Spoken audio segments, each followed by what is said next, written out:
Hello, hello les amis, bien le bonjour. Alors, quels sont les messages de nos guides, les anges, pour nous accompagner en ce 18 décembre? Alors, j'ai tiré quelques cartes. Alors, l'oracle des anges, qui est celle-ci, la compassion.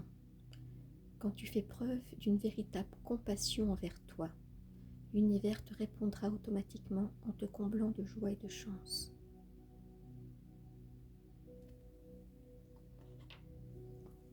Alors,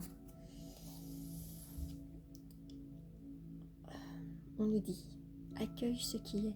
Ne gaspille pas ton énergie à lutter contre les événements que tu ne maîtrises pas. Accueillir, ne veut pas dire subir, c'est accepter ce qui est afin de mieux gérer les situations qui se préparent et qui se présentent. Effectivement, être dans l'accueil, c'est une des solutions. Et avoir foi que tout se passera bien. Un des mantras que j'utilise souvent, c'est « tout tourne toujours à mon avantage ». Et ça fait des merveilles.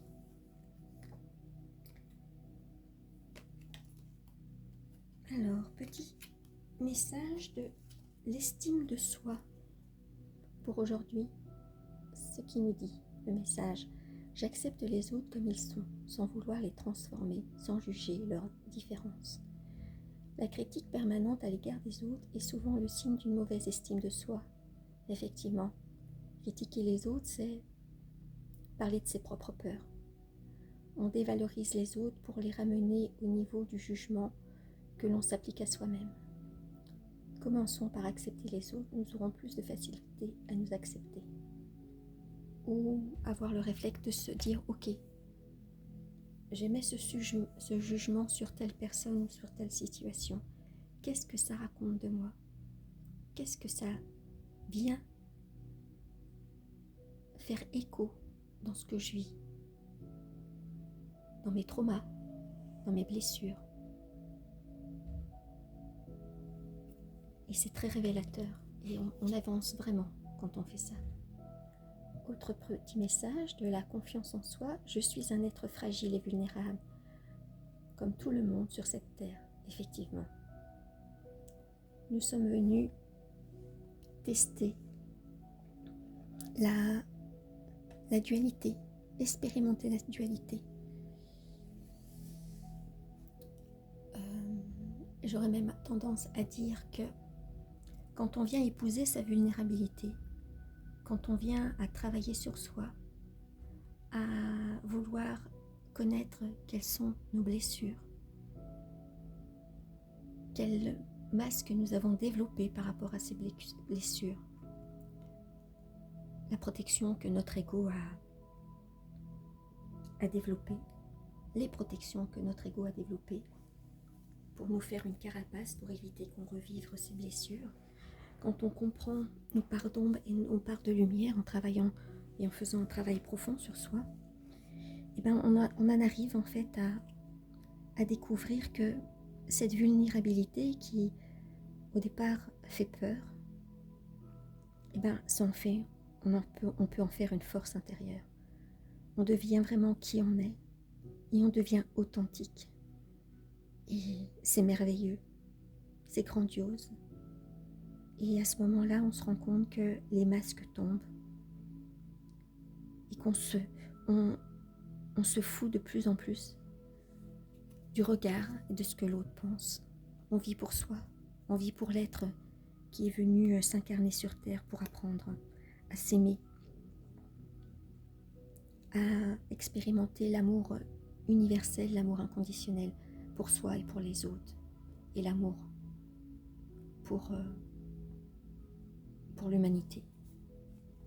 Alors, pour ceux qui sont sur un parcours sacré ou qui ont un autre dans le cœur, je te demande de croire en moi. C'est très important pour m'aider à mettre des choses en place pour nous. J'ai besoin que tu crois en moi pour réussir. J'ai besoin de ton amour pour me porter. Alors moi, ce que ça m'inspire qu'il il faut envoyer de l'amour à son autre, quel que soit le moment, quel que soit ce qu'il vit, quel que soit où il en est dans sa vie. Nous avons tous à travailler sur nous. Et parfois, c'est pas facile de sortir de sa zone de confort. Il faut être dans l'accueil, il faut accepter, il faut envoyer beaucoup d'amour à son autre. Alors, petit message des fées. Voir le bon côté. Ce qui ressemble à un problème est en fait une réaction à votre prière. Vous comprendrez les raisons de votre situation actuelle quand tout sera résolu. Gardez confiance en la protection divine et en son infinie sagesse pour vous offrir la meilleure réponse. Effectivement, toute situation, quand une situation se présente à nous et qu'elle est difficile, inconfortable, chahutante, mais on se dit encore une épreuve. Pourquoi? Puis finalement, en essayant de vivre l'instant présent et en ayant foi que tout va bien se passer, et puis en apprenant des leçons de la vie, on se rend compte qu'il y a toujours un côté positif des choses. Et c'est ça l'essentiel. Et alors, dernière carte, donc de l'oracle des chakras. Regardez comme elle est belle celle-ci. Moi, elle me fait penser au soleil. D'ailleurs, il y a des soleils des tournesols sur cette photo. Amour-propre, assurance, estime de soi, confiance en soi, fierté. Alors, qu'est-ce que nous raconte cette carte en fait? Elle peut venir nous dire nous rappeler que nous sommes des individus uniques, exceptionnels, comme l'autre carte que j'ai déjà tirée.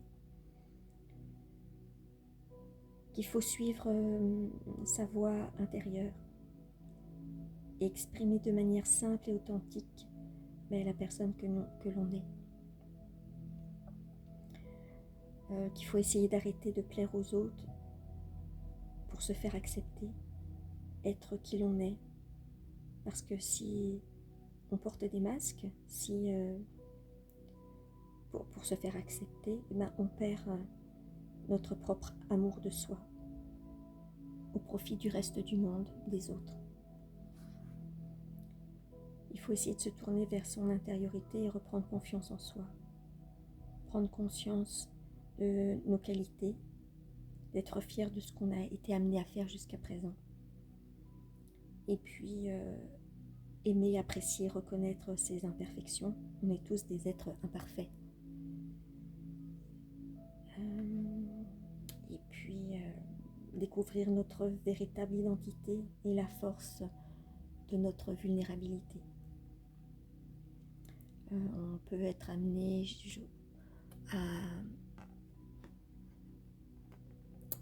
à vouloir...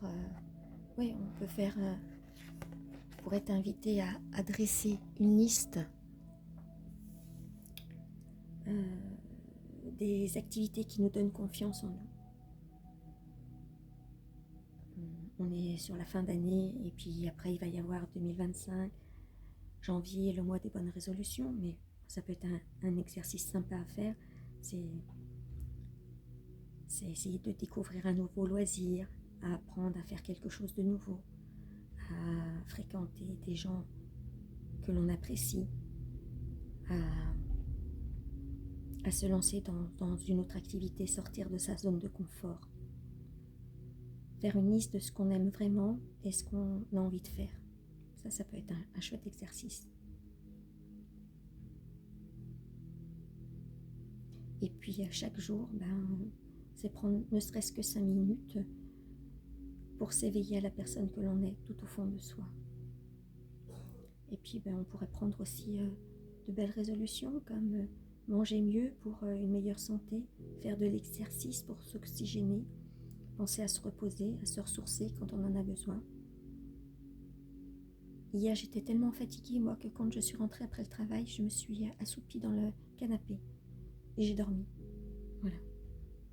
Et aucune culpabilité, il faut accepter ce qui est. Nous sommes des êtres vivants, il faut sentir ce côté vivant en nous. Et